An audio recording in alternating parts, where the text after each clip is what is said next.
Hey guys, how's it going? Hi, how Hey, are how are you? you? Good, good. Excited to chat with you guys. Yes, us Same too. here. Yeah, so I'm Kylie. I'm a good friend of Brandon's. My dad knows Brandon very well. I tell me how you got me on this podcast so quick because I know love Brandon. So there's actually a really good podcast by the founder of ZipRecruiter talking about how to find jobs, and it's talking about how you should always mention people who create trust or likeness in other people. So that's totally true. When you're like, I know Brandon, I'm like, whatever this person wants. What is So it? Okay. let's You know, give, why don't we Brandon? give his full name so that he gets Yeah. the recognition he Brandon deserves? Labe, Dr. Brandon J. Labe. Is And Brandon, you can send the check directly to me, by the way, Yeah, yeah. that endorsement. Okay, so we usually just like to start with a little bit about your background with your education and kind of how you got into dentistry, mostly that transition from post-dental school and first job and what that looked like.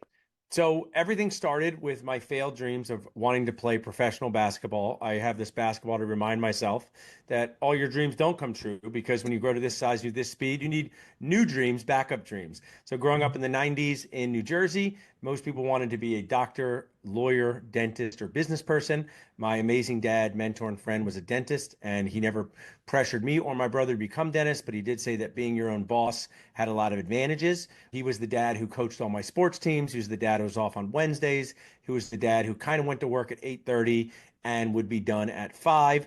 He did lie to me about this, though. He said that he worked 4 days a week, but at night he would do payroll. He would bring home a briefcase and call vendors. And you know what people call that? They call that work. So, one thing I'll share with dentists is there is clinical hours and there is outside the operatory hours. And if you go into this career, make sure you're aware that especially as a practice owner, there's a lot of hours outside of your patient care that show up on your energy stat sheet, I will call. So I went to Villanova College, home of a lot of successful college basketball. I was in the 7 year program, went to Penn Dental School. Uh, there's a lot of things about dental school I did not like. I did not like a lot of the how to wax up number nines. I did not like how to memorize the kidney. So I was like, I don't even know if this career was for me. I went to my dad midway through and said, I might want to quit dental school. He said, I'm here to support you. Whatever you want to do is okay with me. He reminded me that I did want to be my own boss. But at Villanova, I did a lot of things with writing and philosophy. So I had a crisis of should I quit dental school, but I did not quit. I stuck with it. I did a multiple year general practice residency at Albert Einstein in Philadelphia. That was one of the best decisions that I made. Anyone who's listening, private practice is there. Corporate dentistry is there. Your career's long. Spend a year, 2 years, 3 years investing in your education, like you are, Kylie. You've decided to sign up for what I call fake dentistry because ortho is fake dentistry. And this is why it's fake dentistry. You do not use local anesthesia to be an orthodontist. So I think you are all smarter than all of us because we have Dr. Greco in Philadelphia, who's my daughter's orthodontist, who's amazing. And I am jealous of your fake dentistry by not having to make anybody numb in your life. So I It's did. funny because it seems so real from a tuition Yes, financial I know, right? standpoint. Exactly, Michael. It's It's costly fake dentistry. yeah, that's an interesting Fake observation. Okay. dentistry. I joined my dad and his partner in practice. I did a lot with implant dentistry at Einstein. I brought that to the practice. Always had a collaborative mentality. I did love Best Buy because I would go as a kid and I'd be 16 buying a CD, and then there would be someone buying their kid a college computer, and they'd be someone buying a TV. And I said, look at this business model. They have people ages 15 to 85 years old, and they're selling them all the stuff they need, and they don't have to leave the store. So I Best Buyified our office. We brought in a periodontist endodontist. At times, we've had an orthodontist. We don't have one now. And I thought the more we could do inside of our building, the more patients would enjoy that, the more case acceptance we would create. And we do also work with outside specialists. So it's not to say don't work with outside specialists, but we bought a second practice and I bought into the practice. So that was kind of my journey after dental school. Multiple year general practice residency, short time as an associate with my dad and his partner, and then practice owner. Awesome. So I really want to get into when Dental Nachos came into this, why it came into this. Did you think it would be just a group of people for like-minded individuals and it blossomed, or did you go in with the intention like that I want to kind of make this my identity and my business? So Bob Ross, people say like Bob Ross used to say, "What a happy accident." So Dental Nachos was a total happy accident, and also totally planned from the things that I had done. So one of the things that my dad inspired in me was dentists weren't super collaborative. They weren't always very nice to each other. Dental schools like the dental student Hunger Games. And that always bothered him. So early on after my residency in Center City, Philadelphia, my favorite place on earth, the only thing I like more than nachos is Center City, Philadelphia. They could put me on the brochure. We got museums. We got the best restaurants on earth. We got affordable living. So if you want to get me started on Philadelphia, I'll never stop. So I'm in Philadelphia. As Lousy sport teams, though, right? That's yeah, I the know. only downside. Only in the Super Bowl did we win by such a large margin. They had to put the backups in. When did that happen last, Michael? Oh yeah, never. I Up think when the 30. Giants won one of their four, I think is I am when a I remember recovering that. Giants fan because I grew Oh, up in there you go. New Jersey, Sam. But um, getting back to kind of the dental nacho story, I started something in 2005 called the Rising Dentist Study Club of Philadelphia. And our mission was if dentists got together early in their career, they would hate each other less later. That was the entire mission. And I was what I attribute a lot of my success in life to is being a restaurant server for a decade. From 16 to 26, I was a restaurant server. Truck stop, corporate Mexican place, which was part of Dental Nachos, fine dining, and I worked at a place in Philly called Lucy's Hat Shop, which is still there in a different location. So I'd go to this bar, I'd get a sponsor to pay $300 for food, I'd get my friend to lecture, and we'd have these little nice little events to have camaraderie. 2005, no Facebook, no smartphones, things like that. I did have one where I collected enough money to have it at the Philadelphia Phillies Stadium. And I hired Dr. Mark Setter. Sadly, he passed away a few years ago, but amazing idol of mine. And he talked about patient communication and systems in business. He was a periodontist. But what happens on ideas that don't make you any money, Michael and Kylie, you eventually give up on them, right? Because like you grow up and you give up on these passion projects. So I didn't give up on the monthly stuff, but I would do one event a year for the Rising Dentist Study Club. I'd be speaking, I'd be going around the country talking about implants. And in 2017, these dental Facebook groups became popular. And I'm pretty opinionated. So I'm contributing to the other groups. But I said to my wife, I'm going to start my own Facebook group to talk about implants, practice management, and dentists getting along. And maybe 1,000 people will join. And we're sitting at our kitchen table. I said, what should we call it? Most good ideas come from your spouse. And dental nachos because you love nachos. You're a broker, speaker, and dentist, like a bunch of toppings. And then in the what do you call it? The metaphor, nachos are meant to be shared. They get a little messy. I want to share. You order mozzarella sticks with your friends. There's 6 mozzarella sticks, 6 people. Not a hard thing. Have you ever split a plate of nachos? Requires a fair level of sophistication, right? Are you going to take more than the other person next to you, right? Great. Do you take the You know? fully cheesy one or do you take the Yeah. middle cheese? Yeah. I think Nick Swartzen said you'd fight your grandmother for the last nacho chip on a good plate of nachos, and he's probably right, right? So I never thought any of this would happen. I start the Facebook group. I start adding my friends to it from the area. This is early Facebook. Back in the day, you could add people to Facebook groups against their will. Now you have to invite them, they accept. So I would go through my friend list and I'd go, oh, I'll invite my dental school friends. And they sometimes would invite my random wife's friend on Facebook by accident. And I go, oh, I'm sorry I invited you to my Facebook group. You could leave. And she goes, I kind of like hearing what these dentists talk about, right? So it was for everybody. Dental nachos is for the whole nacho plate. And I'll send you guys sweatshirts, and you need to know this. When you wear these sweatshirts or these t-shirts, people will say to you, what is dental nachos? And someone said this to me on the streets of Philadelphia back in like 2018. Turned around, I was like a 50-year-old woman. And I said, that's a good question. Dental nachos is like a Mr. Rogers neighborhood for dentists because dentists are really good at being nice to patients and not so good at being nice to each other. And we teach them the skills that dental school forgot to teach them, like business, leadership, practice management, how to collaborate. And in the beginning, it was just a free community run by me with my free time. But luckily, I met this business coach who saw something in me that I didn't see in myself. And I turned it into basically a 24/7 dental exhibit that's paid for by sponsors. So when you go to a dental exhibit, many times it's free, but the sponsors are there to share. No one makes you buy anything. It's free to be part of it, but you can voluntarily support our sponsors and learn about things that you didn't know exist. And I've transformed people's lives, like dental insurance negotiation. You can get paid more from dental insurance companies for the same work. Tim Pruitt, who I'll tag in this podcast, counts me as one of his favorite people in his life because I connected him with a sponsor that literally makes him more money for the same amount of work just through dental nachos. So just like an exhibit, you can talk to friends, collaborate with people, chat. You can also purchase things to make your life better and learn what's happening in dentistry. And is Dental Nachos now still on Facebook, or is it now a website, online community question. that anybody can come on to? I'm known as the Facebook guy But Dental Nachos also exists on our website, also exists through an email world, also exists through a text world, also exists on Instagram. So it's this world of communication.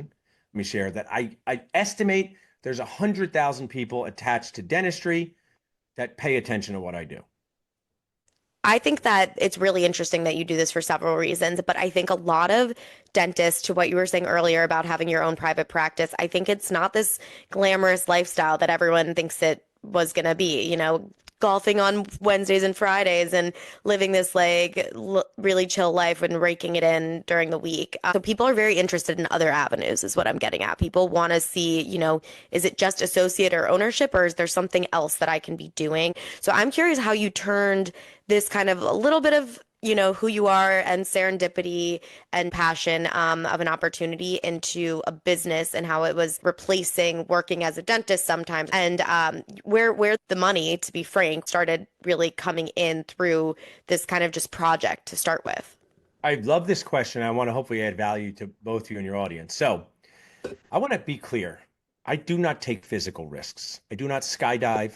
I do not scuba dive. I do not climb mountains. For Putting us yourself either. at the danger of physical injury. I do none of that, okay? But I have that with financial risk taking, and it's not all good, but it's what's necessary to do this. So I am the type of person that says, I invested my life savings in Dental Nachos and put all this stuff into it and stopped practicing dentistry and did all this stuff, and it all failed. I will just go manage a restaurant and support my family. I have no problem with it. That's my safety net.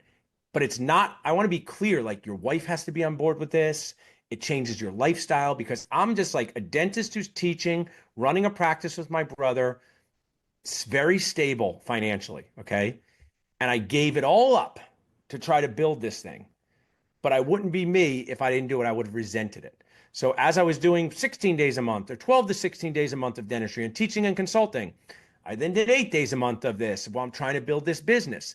When you build these businesses, if you look at a profit and loss statement of my first 4 years of Dental Nachos, and you say that's a dental office, they would say you should shut this down tomorrow.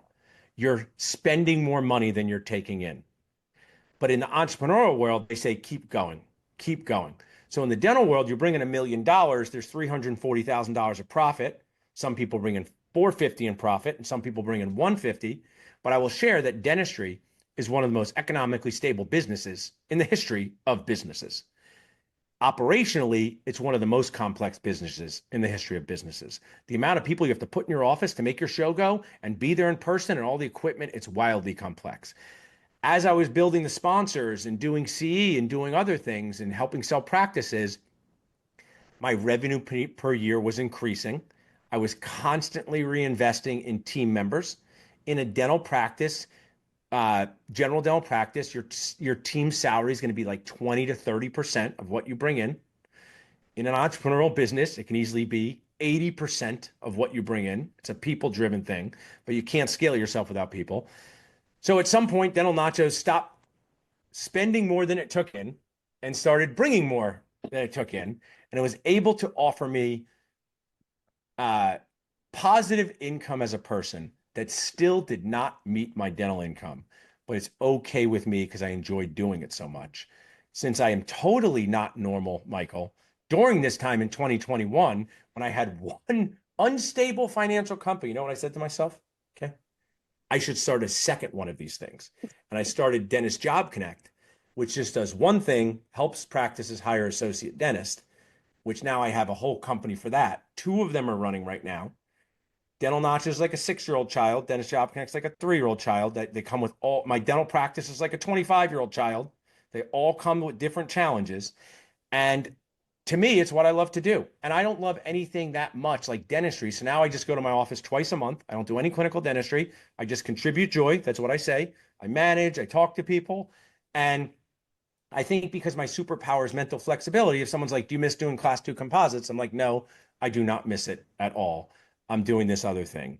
So that's kind of the balance of doing this. But you have to spend the money that you've saved to build a company. Because here's the thing. If you want to be an orthodontist, Kylie, someone's like, Bank of America's like, one of my sponsors, please take $800,000 to do a startup and then provide. Another sponsor will be like, no, we want to give you $800,000. I don't know if this sounds wild, Michael, but you can't walk into a bank and be like, hey, I've named the company after an appetizer. Can I please have $500,000, right? I do have some investors in Dentist Job Connect for the first time, which made growing that easy. I have 3 personal friends who believed in me enough to help me with that. So those are 2 different ways. Dental Nachos, totally bootstrapped by me, totally bootstrapped. Okay. All my own money, money that I'd saved, money that I had, things like that. Dentist Job Connect, financial investors have come into, which streamlines it. But most people will not give you money until they believe in you. Okay. So I don't know if that helps answer your question there. It totally does. It's interesting that you entered a profession that's risk averse thing, whereas you seem like you love the risk, love the thrill. So why do dentists go to Dental Nachos? What is it that they should expect to get out of the experience? So really, and I'm very proud of this, is they go there because dentistry is a very lonely profession, even though you're surrounded by people. And I will share that when I was running our satellite practice as a solo GP, the team members would go out to lunch. They wouldn't ask me to go out to lunch, not because they're mean. So the dentist is often the only person who's at that level in their practice. And you don't see people like yourself to engage with. So it can be very lonely. So one thing is we make people feel less alone. Second thing is we make them feel like not feeling okay is okay. The mom who's not sure if they want to buy a practice or have kids, that's okay. Let's talk about it, right? Third is we help them realize that things exist that they don't know existed. Like I do things for my business that help make me more money and have less stress that I never would have known about without these Facebook groups and Dental Nachos, like outsourcing insurance verification, technology. So those learn, laugh, and feel less alone are the core message of it. And then how to improve your success, sanity. Oh, and then I like props here. So I know you guys ever hear of KPIs like EBITDA for dentists, like EBITDA. Yeah. Okay. Or new patients. So my number one KPI for your success as a dentist is the number of times you feel like crying inside a day. And this is my representation of what that feels like. Because, and maybe attorneys have this too, Michael, it is really hard to be on stage all day and never get to share your true feelings. It's very hard. It's harder than I thought. I thought it was like being a restaurant server, but guess what? Everybody wants sangria. Everybody wants paella. But when you're in a dental office and nobody wants what you're selling, it doesn't matter if you make $750,000 a year. When you're in a dental office and you get a text from your dental assistant, my child's sick, of course they can't come in, and your day is ruined. I will share, I know I want you guys to, but like people say, would you tell your daughters to become dentists? I would tell them this. Since I practiced dentistry since 2002, and then now I'm doing this other thing in these companies I made up in my head, the thing I would tell you, Daphne and Drew, is that when you have to be face to face with people to make money, there's a lot of risk in that. The pandemic taught us that. And then when you have to be face to face with people and then you need other people to show up so you can do your thing, I will share that the ability to connect on Zoom, connect through the phone, do work anytime, anywhere, there's a lot of benefit.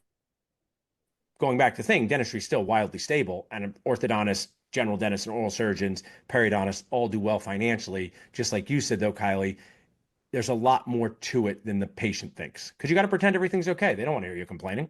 No, I always say I feel like an actress. Like I feel like I should audition for a play sometimes with. I'm glad you said it. You should name this podcast this, because I say this all the time. Being a dentist is like being the star of a Broadway play. No one wants to see or My pay for. dream. The exact opposite of Hamilton. Yes, right. The exact opposite. Ugh, and I would love to be in Hamilton. Yeah. No, I always say to my friends too, I'm like, my biggest fear about graduating has nothing to do with being an orthodontist and everything to do with eating lunch alone in an office. Like I'm actually so sad not being with my friends during lunch. Like that feels like a big sacrifice. I do think in our mini group, that's why we have like 3 general dentists, specialists. I think that camaraderie, it doesn't always work. It's very valuable when you just walk in your scrubs and go, oh, that's a dentist like me there too. I can ask them, check a hygiene patient. I can ask them a question about this patient. And I think the solo business life for people who do dentistry can be a lot over a long career.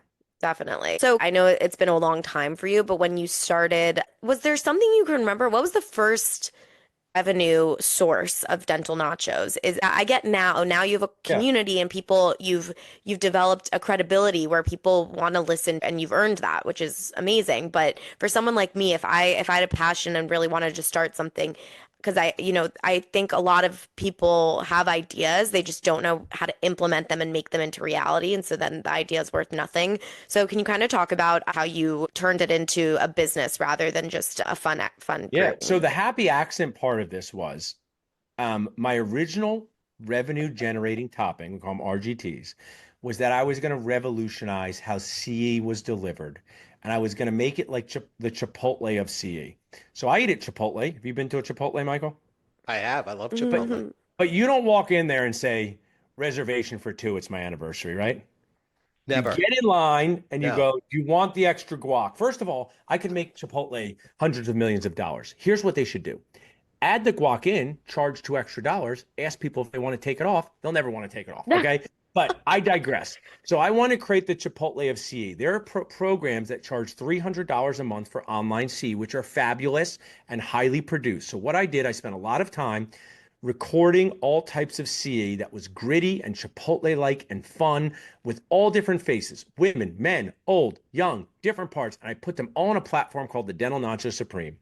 And I said, I'm going to charge like $300 a year instead of $3,000 a month. And I'm not going to compete with them. I'm going to say, take this C first before you graduate to the fancy stuff. Well, I want to share it with you.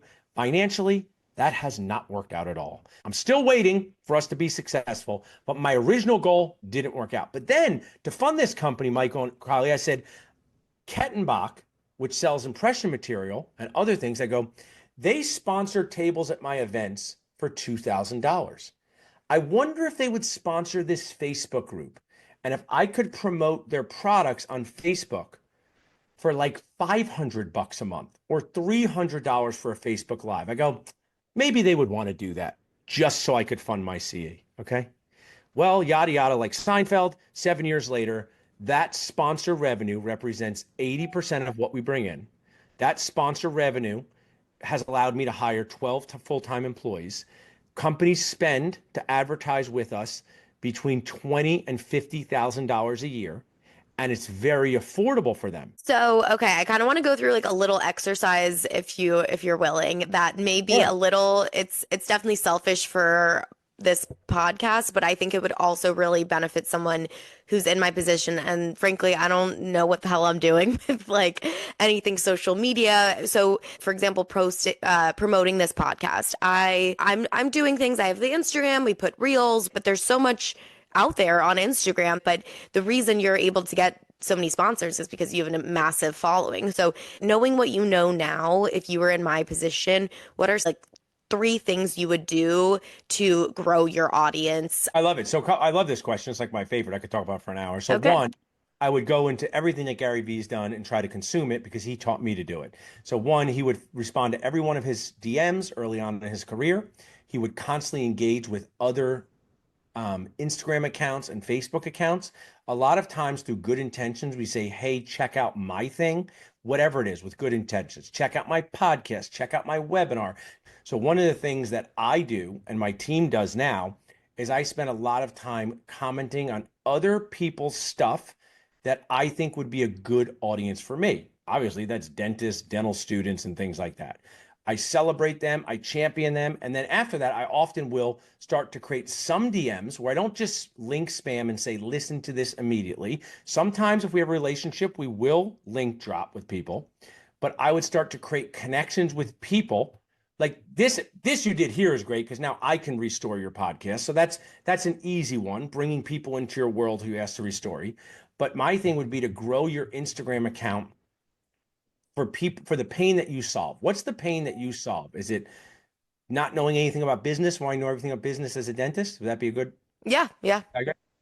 So then my other thing is I'm known as the guy who does a lot of polls and surveys.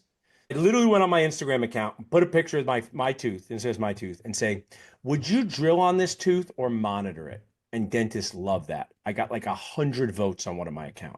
So Patients love that too, by the way. We like to hear monitor, not yes, drill. That yeah, yeah. just for those of you out there wondering, Yeah. that's a better answer. I've had patients, people like dentists so much. I've had people say, "Don't look too closely when you do my exam." So I would make a lot of polls and surveys to get engagement on your account, whether you have 100 followers, 300 followers, 500 followers, and then I would really How just often do you think, do you have any guidelines? Like three times daily, a week? Daily. daily. Okay. There's what I've talked about Gary Vee, and he taught me is like people need to post and comment and engage about 5 times more than they think, right? And you just have to get past like thinking people are going to be bothered by I know. it. I'm so like in my head, I'm like, oh, people are gonna unfollow me. Like that's so annoying. But one of the things is so I have a text message platform that I built to 7,000 members. It's one of probably my most powerful tools for business and connection because Facebook owns Facebook, Instagram owns Instagram. In my phone on an app, I have 7,000 people. It's taken me 5 years to do it. I often send a text a day. And some people say, that's too many texts. And I say, no problem. You can text back stop or two. And if you text back two, you're only going to get 2 texts a week, but you're going to miss out on the other things. And some people text that back too, and others stay on it. But you actually want people to unfollow you as quickly as possible so you know who your raving fans are. There's no value in a giant group of followers who aren't engaged. It's better to have 100 engaged followers than 1,000 people who don't pay attention to you. So that I always do polls, surveys, engagement with groups, build it that way. And also I want to share, this is not to discourage you, it's to give you context. It's become harder and harder to get podcast growth over the past 5 years. Harder doesn't mean impossible. Harder doesn't mean there's not space for a magical podcast, because there are. But we've been so podcastified. You just need to really find this niche. I would listen to Entrepreneurs on Fire. Listen to Entrepreneurs on Fire. I listen to it almost daily. 20-minute podcast. John Lee Dumas is great. Gives these sound baths, and follow him too. So hopefully that was some good tips. Amazing. Yeah. I'm glad that I'm going to be editing this so I can go through this and like really look into everything. Oh, we're getting close to the end. But I feel I have so many questions to ask you. But Dad, do you have any? I'll come on for a sequel again. So whatever. Okay. Okay. Yeah, I'll come on for a sequel Perfect. in the future.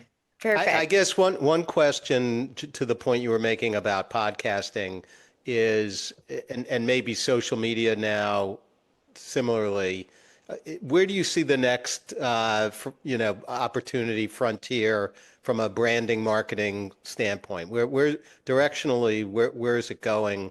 What's the future looking like? So this is an awesome question, and I'm just I'm playing the game and leading the game and consuming the game. So just like whenever they like ask the people about stocks and they say this stock's going to do well and then it doesn't do well, they never bring them back on and be like, "Hey, look at this, buddy," right? So I don't pretend that this is going to be right, but this is my sense.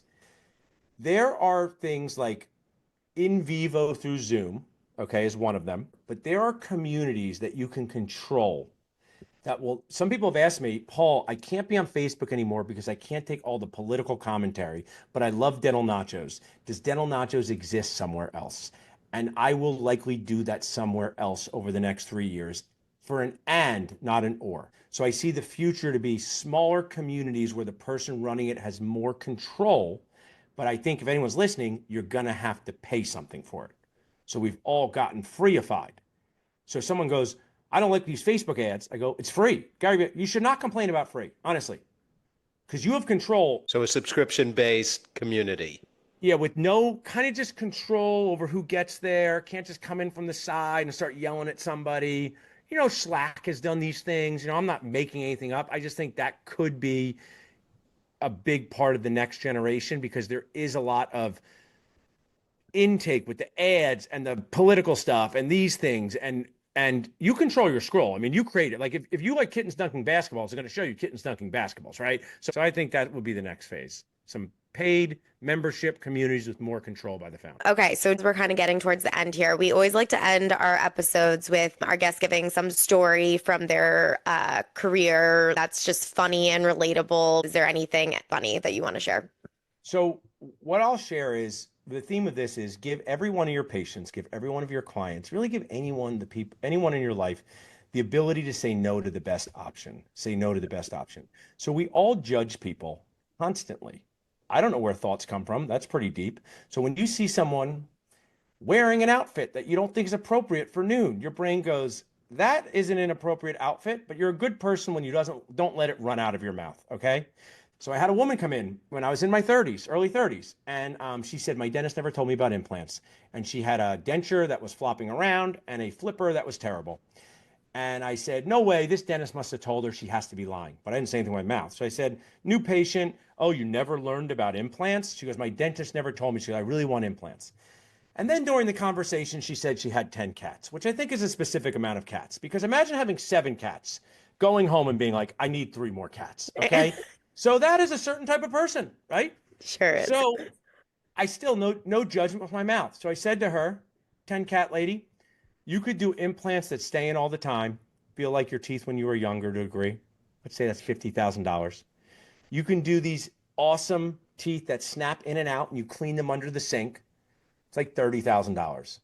Or we could make you dentures without implants. Dentures without implants for smiling, not chewing well is one of my phrases. It's going to be $10,000. And then I turn over to my office manager and I go back and type on something on my computer. And I just said, no way 10 cat ladies doing anything expensive, but I'm glad I gave her the choice. So Kate comes back and I just go, what's 10 cat lady doing? And she said she's bringing a check next week for $27,000 because at the time we had a 10% payment and full discount. And she can't wait to get started on those implants. So my message is there's 10 cat ladies in your practice, and you also have millionaires who walk around without missing teeth. So give everyone the chance to say no to the best option. So true. I always I'm like, what is it? Like, this isn't gonna happen. And you never know. You never know. And she's laughing her way around town with Yeah. her cats. She's eating well. She's smiling. All is well for That's her. what she So values. So that is my best message. I love it. I love it. Okay, last thing. Where can everyone find you, follow you, join Dental Nachos, follow along? The best way is just to go to dentalnachos.com or dentistjobconnect.com. We have fun things, we have free things, we have our resources. You can join our Facebook page. So dentistjobconnect.com if you need to hire an associate or find a job, and dentalnachos.com if you want to learn, laugh, or feel less alone. I love it. I love it. Thank you so much. We know you're so busy, and so thank you. And Brandon. Excellent guest, Dr. Goodman. Thanks so much. You Really guys good. are awesome. Be proud that you're doing this. I think it's awesome. I love spending time with my dad, so I think that you guys get this time to spend together as dad and daughter. I hope my daughters want to do a podcast with me when they're older. I love it. Yes, thank you. We're having fun. So Yeah, definitely. Thanks so much. all right. Thanks, guys. This was awesome. So much Have a fun. great day. Bye. Bye-bye. See you guys later.